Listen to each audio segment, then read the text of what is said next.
क्या आप जानते हैं कि अमेरिका का famous coffee house Starbucks Pakistan में खुल गया है? लेकिन ये तो कोई स्टारबक्स के लोगो से मिलता जुलता मूंछों वाला स्टारबक्स है। और इसी तरह सऊदी अरेबिया का मशहूर फ्राइड चिकन अल बैक भी पाकिस्तान में खुल गया है। लेकिन शायद ये भी कुछ और है।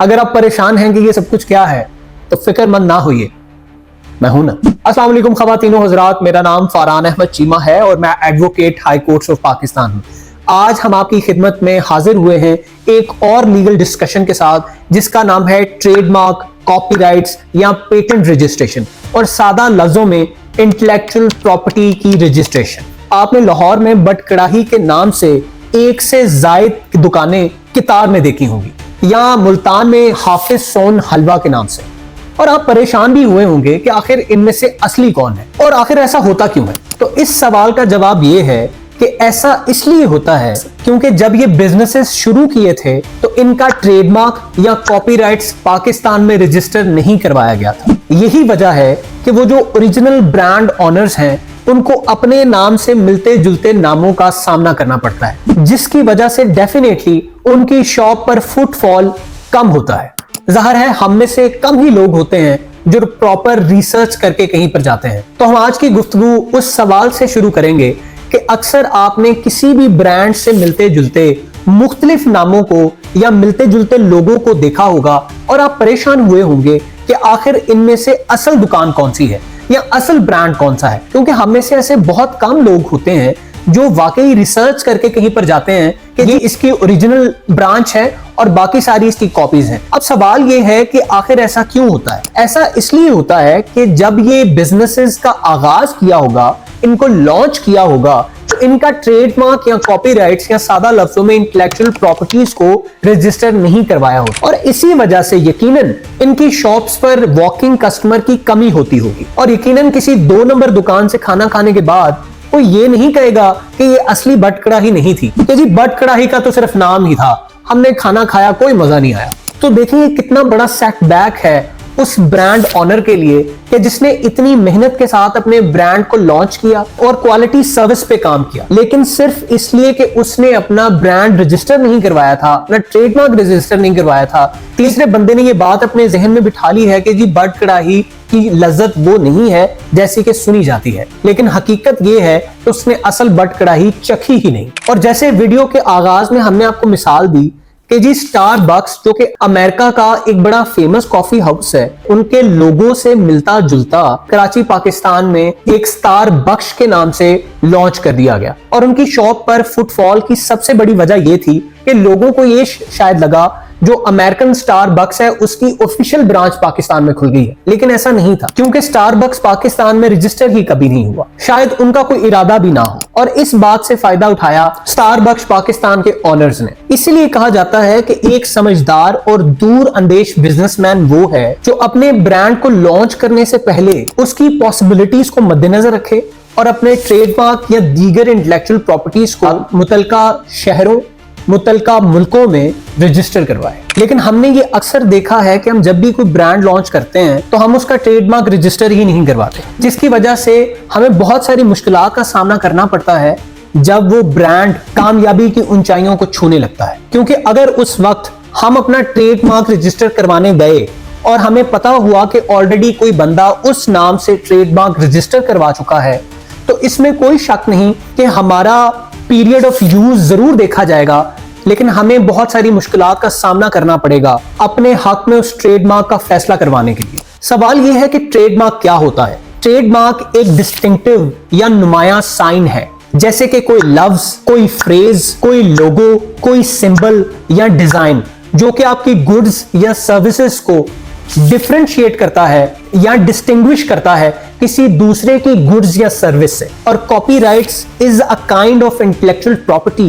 That protects original work of authorship. तो अब मैं आपको बताऊंगा कि अगर आप अपना कोई ब्रांड लॉन्च करने वाले हैं तो आपको किन चीजों का ख्याल रखना होगा। तो सबसे पहले आप अपनी कंपनी, फर्म या पार्टनरशिप रजिस्टर करवाएंगे, और ऑब्वियसली जब आप वो रजिस्टर करवाएंगे बिफोर SECP, तो वहां पर आप अपना एक नेम रजिस्टर करवाएंगे कि अंडर दिस नेम ये कंपनी जानी जाएगी। Once your company is incorporated, तो फिर आप जो भी काम करेंगे, जो भी बिजनेस करेंगे, वो नाम उस नाम का आप ट्रेडमार्क रजिस्टर करवाएंगे before IPO, intellectual property office. और उसका प्रोसीजर ये है कि सबसे पहले आप आईपीओ के ऑफिस जाएंगे और जो नाम आप समझते हैं कि मेरे ब्रांड का ये ट्रेडमार्क है, ये लोगो है, उसे आप आईपीओ के ऑफिशियल कंप्यूटर में सर्च करेंगे कि क्या आपके ट्रेडमार्क से मिलता जुलता ऑलरेडी कोई ट्रेडमार्क तो मौजूद नहीं है या वो किसी के साथ कंपीट तो नहीं कर रहा।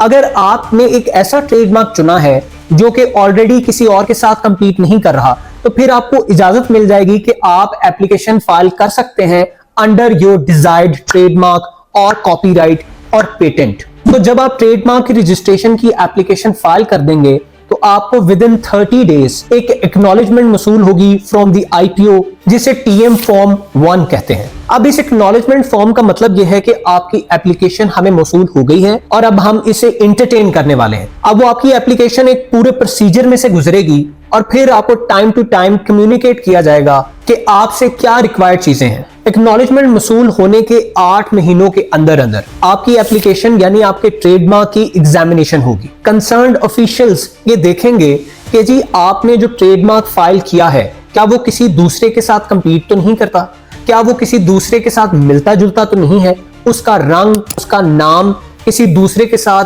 कोरिलेट तो नहीं करता। और पाकिस्तान में अक्सर ऐसा होता है कि कोई ना कोई मिलता जुलता नाम मौजूद होता है, तो फिर आईपीओ आपको एक शो काज नोटिस सर्व करता है कि जी आप हमें बतलाएं कि आपका नाम इस ऑलरेडी एग्जिस्टिंग नेम से किस तरह मुख्तलिफ है या आपकी सर्विसेज या गुड्स किस तरह से मुख्तलिफ है। और याद रखें कि जब भी आप ट्रेडमार्क की एप्लीकेशन फाइल करते हैं तो आपने हर क्लास में अलग-अलग एप्लीकेशन फाइल करना होती है।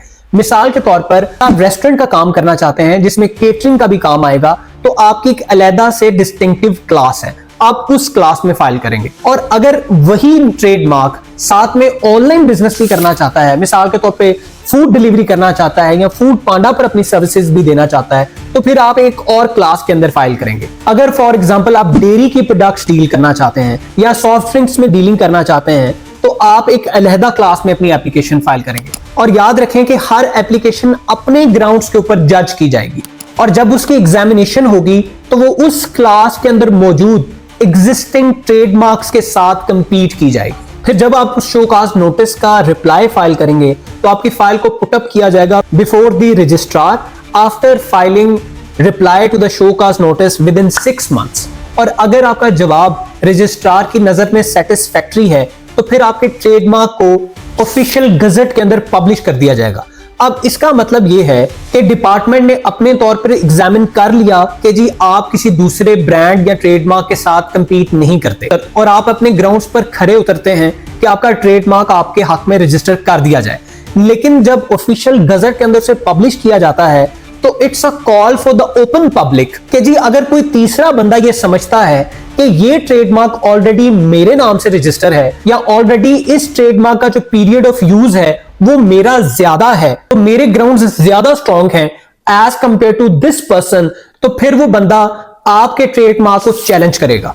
इसलिए जब ऑफिशियल गैजेट पब्लिश किया जाता है तो 3 months का इंतजार किया जाता है ताकि अगर किसी बंदे को उससे कोई मुजायका है तो उसे चैलेंज कर सके। तो लेट्स सपोज कि अगर किसी इंसान ने उसे चैलेंज नहीं किया तो विद इन 3 months आपको एक डिमांड नोटिस इशू कर दिया जाता है कि जिसका मतलब यह है कि जी आपने जो आपकी ऑफिशियल पेमेंट है वो जमा करवा देनी है और आपका ट्रेडमार्क आपके हक में रजिस्टर हो जाएगा। याद रखें कि कोई भी ट्रेडमार्क 10 साल के रजिस्टर करवाया जाता है और 10 साल के बाद आपको अपनी रजिस्ट्रेशन को रिन्यू करवाना पड़ेगा। अब बात करते हैं दूसरी सिचुएशन की।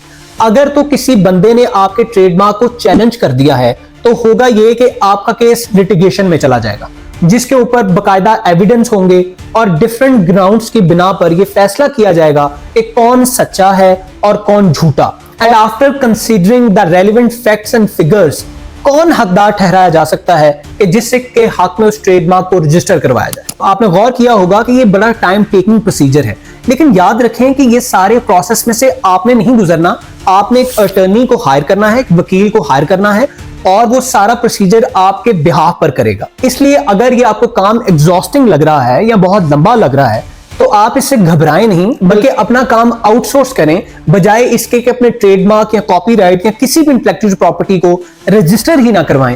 क्योंकि अगर आप रजिस्टर नहीं करवाएंगे तो सबसे बड़ा नुकसान आप ही को होगा और किसी को नहीं। और अगर आप अपना बिजनेस शुरू करने से पहले समझते हैं कि जी कल को अगर ये कामयाब होगा तो मैं तब ट्रेडमार्क रजिस्टर करवाऊंगा, तो इसका मतलब ये हुआ कि आपने पहले से ये फैसला कर लिया है और आप कॉन्फिडेंट ही नहीं है अपनी प्रोडक्ट में या अपने कारोबार में, कि आपको ये शक है कि शायद ये कामयाब होगा या नहीं होगा। हमें जब भी किसी काम को शुरू करना चाहिए तो हमेशा पॉजिटिव थिंकिंग के साथ शुरू करना चाहिए और पॉजिटिव माइंडसेट बहुत ज्यादा जरूरी है। अगर हमारा पॉजिटिव माइंडसेट होगा तो उसका असर हमारे बहुत सारे एक्शंस में और रिजल्ट्स में आपको दिखाई देगा। इसलिए अगर कभी भी आप अपनी कोई प्रोडक्ट, कोई ब्रांड या कोई भी चीज लॉन्च करते हैं तो उसके ट्रेडमार्क या इंटेलेक्चुअल प्रॉपर्टीज को पहले से रजिस्टर करवाएं या कम से कम प्रोसेस का हिस्सा बने, लाइन में लग जाएं, क्योंकि जब वक्त मुकम्मल होगा और आपके ब्रांड को वो कामयाबी मिली होगी तो उस वक्त आपका ट्रेडमार्क या इंटेलेक्चुअल प्रॉपर्टी भी साथ में रजिस्टर हो चुका होगा